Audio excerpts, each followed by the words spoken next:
నాగేశ్వరరావు బ్రాబ్లింగ్ నాగైతే పవన్ కళ్యాణ్ లిలీపుటియన్ ఎక్కడరా నువ్వు? ఆయన ఎక్కడ? కాలి గోటికి సరిపోవు, ఆయన గురించి మాట్లాడతావా? నువ్వు అరెస్ట్ చేస్తావా? తెలుసా నీకేమన్నా చదువు ఉందా, శీలం ఉందా, సంస్కారం? నువ్వు మాట్లాడతావు నాగేశ్వరరావు గురించి? ఆయన నాగేశ్వరరావు చాలా సంస్కారవంతంగా మాట్లాడతాడు. రిఫైన్ టాక్ ఆయనది, పిచ్చి పిచ్చి మాటలు మాట్లాడాడు ఆయన. ఆర్టికల్ 19(1)A మాకు వాక్ స్వాతంత్రం ఇచ్చింది. దాని కింద మనం ఎవరైనా విమర్శిస్తాం. శ్రీశ్రీ ఏం చెప్పిండు? మేమీ ప్రైవేట్ జీవితాలు మేమీ సొంతం, పబ్లిక్గా ఉంటే ఏమైనా అంటాం. నువ్వు రాజకీయాలు ఉంటే అంటాం, నువ్వు సినిమాలు ఉంటే అనం.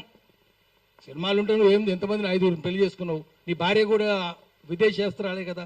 నువ్వు ఆమెనేమో ఇటాలియన్ అంటావు, నువ్వేమో మళ్ళీ విదేశస్త్రాలనే చేసుకుంటాడు.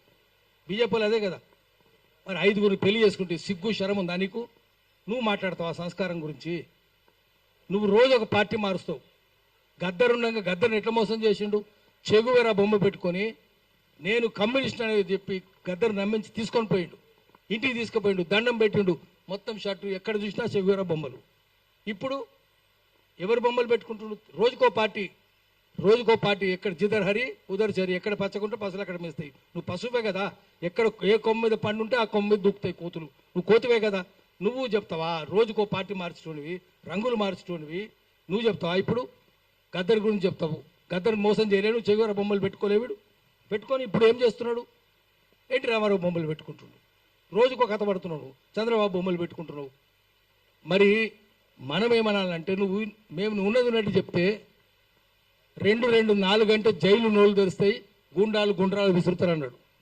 నాగేశ్వరరావు ఏం చెప్తున్నాడు? ఆయన పాపం అమాయకంగా 4 అంటున్నాడు. అంటే నేను జైలు పెడతామంటున్నాడు, అరెస్ట్ చేస్తామంటున్నాడు. ఇంత దౌర్జన్యం ఎందుకు? అందుకనే మనం ఏం చెప్పాలంటే, తెలంగాణ వచ్చినాక తెలంగాణలో తెలంగాణ రాజ్యం ఉందా? ఇప్పుడు మీడియా వాళ్ళు ఉన్నారు, మీడియా వాళ్ళకి అక్రెడిటేషన్ ఉందా? ఎవరికి ఉన్నది? మొత్తం శాటిలైట్ ఛానల్ అంటారు. శాటిలైట్ ఛానల్ అన్నీ అందులో లేదు కదా, ఒక V6 టీ న్యూస్ తప్ప అన్ని. టీడీపీ ఖచ్చితంగా క్షమాపణలు చెప్పాలి అని చెప్పి ఒక జర్నలిస్ట్గా నేను డిమాండ్ చేస్తున్నాను ఈ వేదిక నుంచి. వాళ్ళు క్షమాపణలు చెప్పి వాళ్ళు ట్విట్టర్లో పోస్ట్ చేసిన ఆ పర్టికులర్ పోస్ట్ రిమూవ్ చేయకపోతే కనుక ఖచ్చితంగా సార్ని డిఫమేషన్ కేసు వెయ్యాలి అని చెప్పి రిక్వెస్ట్ చేస్తున్నా. ఇక్కడ ఇంకొక విషయం కూడా చెప్పాలి. రాజకీయ పార్టీల మీద, రాజకీయ పార్టీ లీడర్ల మీద మనం ఒక వ్యాఖ్యానం చేస్తేనో లేకపోతే ఒక వాస్తవాన్ని చెప్తేనో వాళ్ళు అంత అఫెండ్ అయిపోయి ఇలా దాడులు చేస్తారు. అలాగే రీసెంట్గా మనం చూసాం బండి భగీరథ్ కేసులో చాలామంది జర్నలిస్టులకి, ఇక్కడుండే వనజ మేడంకి కూడా నోటీసులు వచ్చాయి, వీడియోలని డౌన్ చేశారు, చాలా చేస్తున్నారు.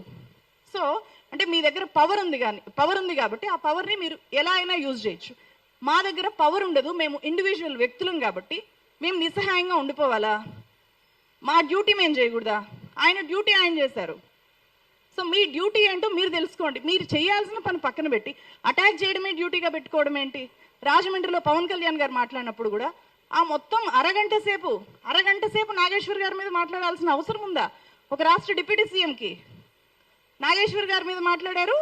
నాగేశ్వర్ గారి మీద ఎందుకు ఈ స్థాయిలో ఫ్రస్ట్రేట్ అయి మాట్లాడుతున్నారు అని చెప్పి ఆ అరగంట మీటింగ్ కనుక మనం చూస్తే తమిళనాడు పాలిటిక్స్ ఆయన్ని చాలా ఇబ్బంది పెట్టేశాయంట.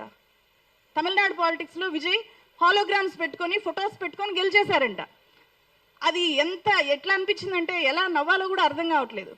కనీసం ఆ మాత్రం దాన్ని రివ్యూ చేసుకోలేకపోయారా? విజయ్ హాలోగ్రాములు పెట్టుకొని గెలిచేశాడా? విజయ్ మక్కలు ఈయక్కం అని చెప్పి ఒక ఆర్గనైజేషన్ 2009లో మొదలు పెట్టాడు ఆయన. ప్రతి విలేజ్ని టచ్ చేశాడు, ప్రతి విలేజ్లో వాలంటీర్స్ని బిల్డ్ చేశారు, పెద్ద నెట్వర్కింగ్ చేశారు.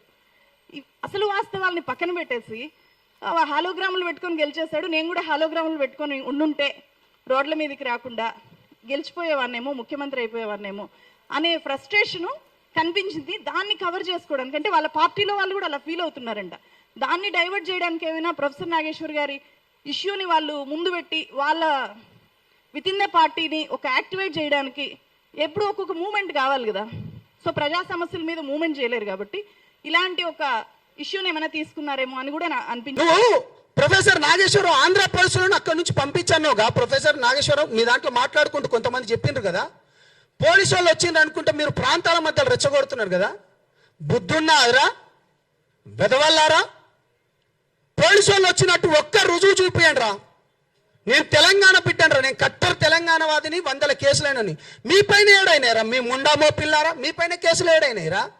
అరే నేను జైల్లోకి పోయినన్నా, నేను జైల్లోకి పోతే నాకు బెయిల్ ఇవ్వలేదన్నా, నేను ప్రత్యక్ష సాక్షిని. నాతోని శ్రీశైలం అనేటోడు నా పైన 100 కేసులు వేస్తే మహబూబ్ నగర్ జైళ్ళల్లో 8 సంవత్సరాలు తిరిగిండ్రా. మీరెక్కడున్నారా? అరే పృథ్వీగా మీ అయ్య చేసేడు కావచ్చు ఉద్యమం, నేనేమంటలేను. నువ్వు చేయవారా బిడ్డ?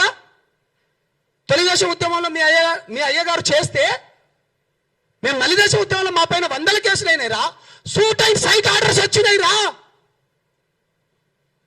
మా పైన. ఏం మాట్లాడుతున్నావురా? నేను పవన్ కళ్యాణ్ గారిని నా నాయకుడిని ఎందుకు అనుకున్నానో చెప్తా. కేవలం పేద ప్రజలకు మంచి చేస్తా అన్నాడు కాబట్టి ఆయన ఎంబడిపోయినా. దేశం గురించి, ధర్మం గురించి నాకు దేశమే మొదట.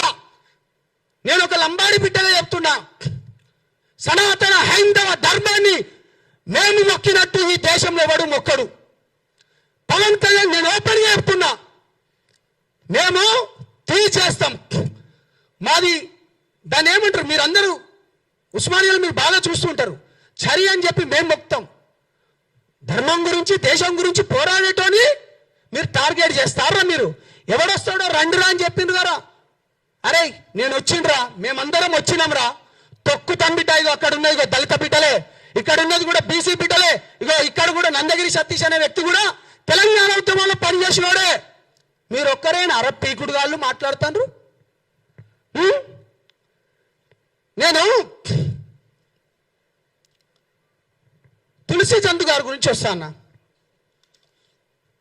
తను ప్రతిసారి నాకేం తప్పుంటే మీరు క్వశ్చన్ లేని మళ్ళీ మళ్ళీ మళ్ళీ చెప్తున్నా, నేను మోడీ ఉన్న సేఫ్టీ సున్నా అట. అరే అన్న, ఎర్రకోట దగ్గర తీవ్రవాదులు ఎవడో వచ్చి వాడు కార్ల ఎక్స్పోజ్ పెట్టి చంపివేస్తే, అన్న ఇగో ఇక్కడ కింద సెన్సెక్స్ కూడా ఉందన్న. బీజేపీ పార్టీ రానప్పుడు ఎన్ని దాడులు జరిగినాయి అంటే కేంద్రంలో బీజేపీ పార్టీ రానప్పుడు ఎన్ని దాడులు జరిగినాయి, బీజేపీ వచ్చిన తర్వాత ఎంత తక్కువ చేసింది అనేది. ఇప్పుడు పవన్ కళ్యాణ్ని హైదరాబాద్ రాకుండా అడ్డుకుంటాం. ఎవరికైనా దమ్ముందా? ఉందా? మీకు దమ్ముందా? దమ్ముందా చెప్పండి, తెలుసుకుందామా? ఆపగలరా? మీకు రాజ్యాంగ విలువలు తెలుసా? రాజ్యాంగ హక్కులు తెలిసే మాట్లాడుతున్నారా? తెలంగాణలో జనసేన పార్టీ చాలా బలంగా ఉండబోతుంది, ఖబర్దార్ గుర్తుపెట్టుకోండి. మేము ఇప్పటి వరకు చాలా ప్లీజింగ్గా కూడా కాదు, అరే మా కళ్యాణ్ గారు నేర్పిన సంస్కృతి అంటే తగ్గాలి, మనం తగ్గాలి, తగ్గుతాం.